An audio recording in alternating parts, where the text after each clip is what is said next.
mon arrestation ou mon kidnapping, comme je l'appelle. Et ces lignes avaient été partagées avec deux de nos collaborateurs, notamment Maître Bamba Sissé, un de mes avocats, mais également un de vos concitoyens qui a joué un rôle extrêmement important dans notre lutte. Je veux nommer M. Juan Branco.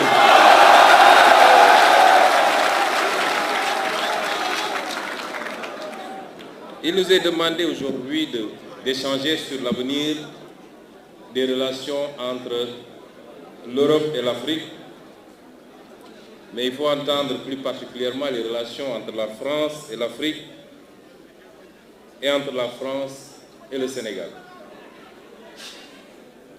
Les liens qui unissent nos continents sont empreints d'une histoire complexe, façonnée par des récits entremêlés de souffrances et d'aspirations. Il est très difficile de parler de l'avenir sans faire de temps en temps quelques incursions dans un passé qui n'est pas forcément reluisant. L'Afrique, berceau de l'humanité, a été trop souvent le théâtre d'une exploitation injuste, dictée par des intérêts extérieurs. Aujourd'hui, nous nous trouvons à un tournant décisif pour la nécessité de réévaluer ces schémas historiques et de promouvoir un partenariat équitable s'impose avec une urgence sans précédent. Je saisis cette tribune pour souligner l'impératif d'adopter une approche nuancée et inclusive dans notre analyse des relations Afrique-Europe. Trop souvent, les discours simplistes occultent la richesse des interactions passées et présentes entre nos continents. Reconnaître les erreurs du passé, tout en saisissant les opportunités de collaboration future, constitue un impératif moral et politique. Nous devons également faire preuve de clairvoyance face aux défis contemporains qui jalonnent nos échanges intercontinentaux. Des enjeux cruciaux tels que la migration, le commerce équitable, sans oublier la problématique des accords de partenariat économique, la lutte contre le racisme, la sécurité, le transfert de technologies et la lutte contre le changement climatique requièrent une approche concertée et résolue, et seule une volonté commune de dialogue et de partenariat authentique permettra de surmonter ces défis et de construire un avenir meilleur pour nos peuples. Cela, Monsieur le Président, suppose un dialogue franc, fondé sur le respect mutuel et la reconnaissance des aspirations légitimes de chaque nation à la souveraineté et au développement durable. Je tiens à saluer la présence distinguée de cette délégation de la France insoumise sous votre direction. Messieurs, Mesdames, nous sommes les architectes de notre destin commun. Ensemble, nous avons le pouvoir de bâtir un avenir où les relations entre l'Afrique et l'Europe seront fondées sur la justice, la solidarité et le respect mutuel. Permettez-moi également de souligner l'importance, au-delà des politiques, du rôle que les intellectuels, les artistes, les sociétés civiles et les diasporas doivent jouer dans cette dynamique de partenariat et de coopération. Les intellectuels, en tant que gardiens du savoir et de la pensée critique, ont la responsabilité de stimuler les débats et de proposer des idées novatrices pour façonner un avenir commun. Les artistes, par leur créativité et leur expression, ont le pouvoir unique de transcender les frontières et de créer des ponts entre les cultures. Leur art peut servir de langage universel pour promouvoir la compréhension mutuelle et encourager l'empathie entre les peuples africains et européens. Les sociétés civiles, en tant que voix de la conscience collective, sont les garantes des droits humains, de la justice sociale et de la démocratie. Leur engagement actif peut contribuer à renforcer la transparence et la responsabilité dans les processus décisionnels, garantissant ainsi que les intérêts des citoyens sont au cœur des relations Afrique-Europe. Enfin, les diasporas africaines, en Europe comme ailleurs, constituent des ponts vivants entre nos continents. Leur contribution économique, culturelle, sociale offre des opportunités uniques de renforcer les liens entre nos sociétés.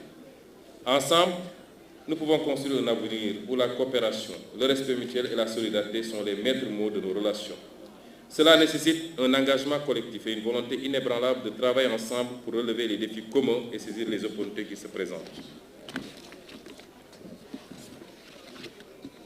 Ceci dit, les relations entre l'Europe et l'Afrique, les relations entre la France et l'Afrique, particulièrement celles entre la France et le Sénégal. Parce que quand on parle des relations entre les pays qui avaient été colonisés par la France, quand il est question de leurs relations avec l'Europe, il faut beaucoup plus sous-entendre leurs relations avec la France, qui continue à être un écran et une courroie, une piste de transmission sur toute l'Europe ou tout le reste de l'Europe, y compris dans les instances européennes. Ces relations n'ont pas été toujours fondées, assises sur l'égalité, sur l'équité, sur le respect mutuel.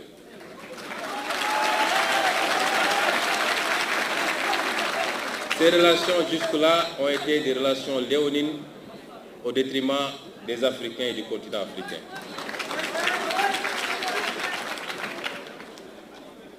On oublie seulement une chose, c'est qu'une grande partie de l'argent qui est dans le porte-monnaie, dans notre porte-monnaie, ça s'entend, le porte-monnaie des Occidentaux, des Européens en particulier, vient précisément de l'exploitation, depuis des siècles, de l'Afrique. Pas uniquement, mais beaucoup vient de l'exploitation de l'Afrique. Alors il faut avoir un petit peu de bon sens, je ne dis pas de générosité, de bon sens, de justice pour rendre aux Africains, je dirais, ce qu'on leur a pris, d'autant que c'est nécessaire si on veut éviter les pires convulsions ou difficultés. Avec les conséquences politiques que cela comporte dans un proche avenir. J'ai fait une citation qui pourrait être rattachée aux activistes africains les plus radicaux, mais qui en réalité vient de l'ancien président de la France, j'ai nommé M. Jacques Chirac.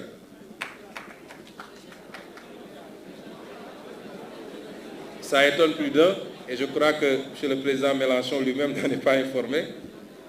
Et c'est une reconnaissance certes tardive, mais qui établit une vérité historique, celle de l'exploitation pendant des siècles et avec des manières différentes d'un continent par un autre qui a pu justifier une grande partie de la richesse de l'un de ces continents au détriment de l'autre.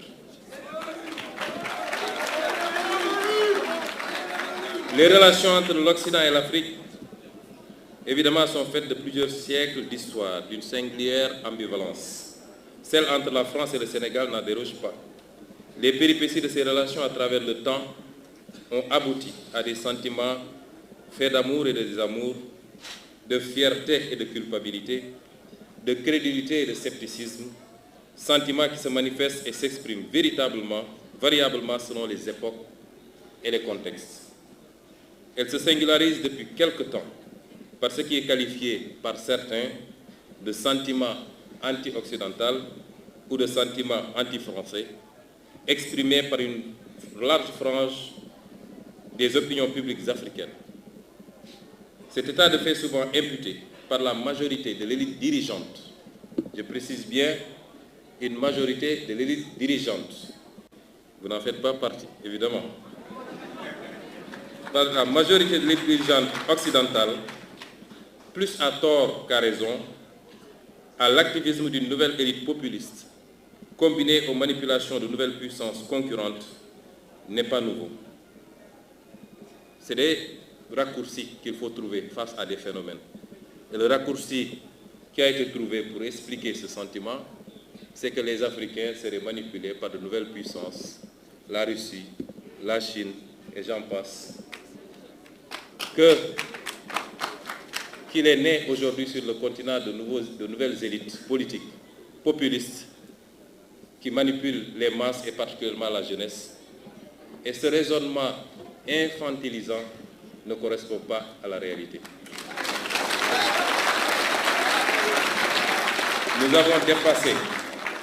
nous avons dépassé l'époque où les Africains pouvaient se faire manipuler par quelques peuples, par quelques régimes.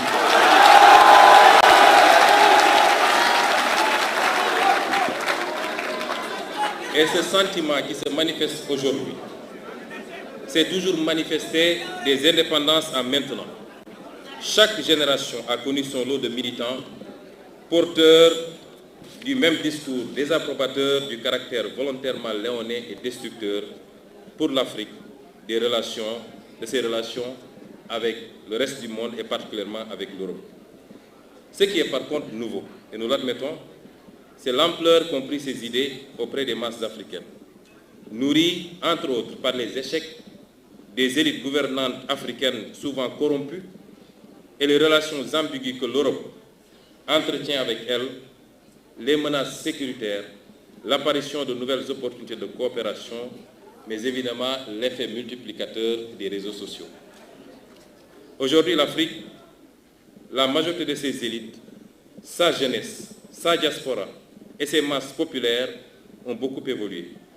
L'Occident l'a-t-il suffisamment compris? Ou est-il encore figé dans une version focardienne de ses relations avec l'Afrique?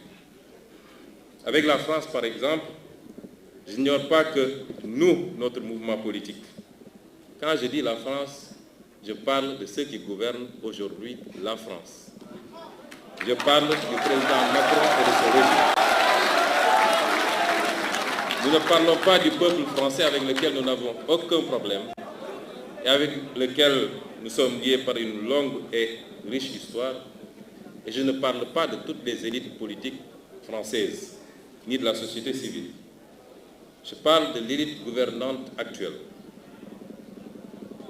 Cette France, je n'ignore pas que pour elle, nous avons été, et peut-être nous le sommes encore, malgré notre élection démocratique par le peuple sénégalais, dépeints sous les traits d'un mouvement et d'un leader terroriste, islamiste, violent, populiste, anti-occidental, pro-russe. Je ne parle pas de vous. Vous partagez ce soir avec moi.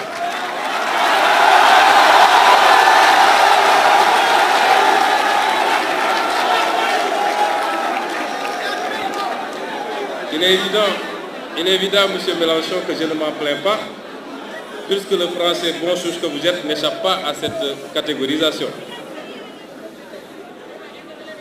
La vérité, c'est que beaucoup de gouvernants européens, et singulièrement français, s'accommodaient mal de notre discours politique souverainiste et se fixaient comme objectif de l'entraver. C'est ce qui explique certainement leur mutisme approbateur face à la sanglante persécution du régime du président Macky Sall contre notre parti politique et ses militants.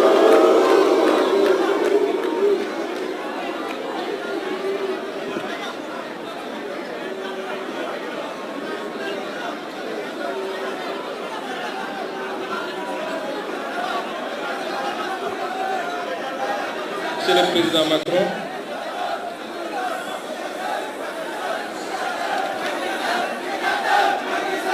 je voudrais dire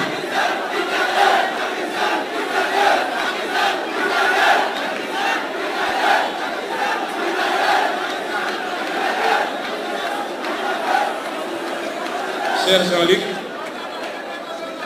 ce tableau semble assez sombre. Je le dis parce que durant toute la période de persécution extrêmement violente contre tout un mouvement politique au Sénégal, ayant entraîné, causé la mort de plus d'une soixantaine de personnes, des milliers de blessés, plus de 1000 détenus politiques, vous n'avez jamais entendu le gouvernement français dénoncer ce qui se passait au Sénégal.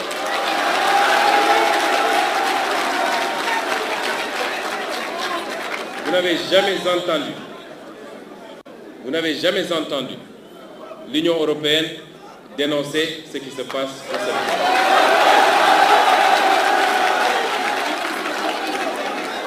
Et pire encore, c'est au pire de ces persécutions que le président Macron accueillait le président Macky Sall pour le féliciter d'avoir fait ce qu'il fallait pour sauver son pays.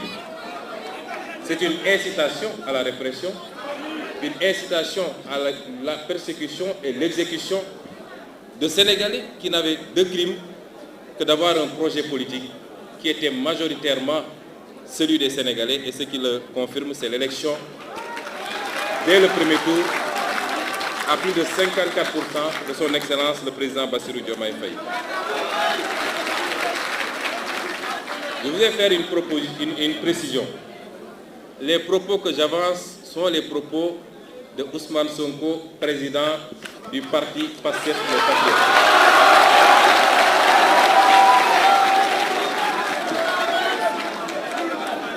Il est évident que notre posture actuelle, consistant au fait que nous avons à conduire les destinées de ce pays qui est le Sénégal, nous amènera à collaborer avec tous les États du monde, y compris l'État français et donc le gouvernement de M. Emmanuel Macron. Mais je peux également assurer que les postures et les positions que nous avons défendues jusqu'à présent en tant qu'opposants seront exactement les mêmes aujourd'hui que demain.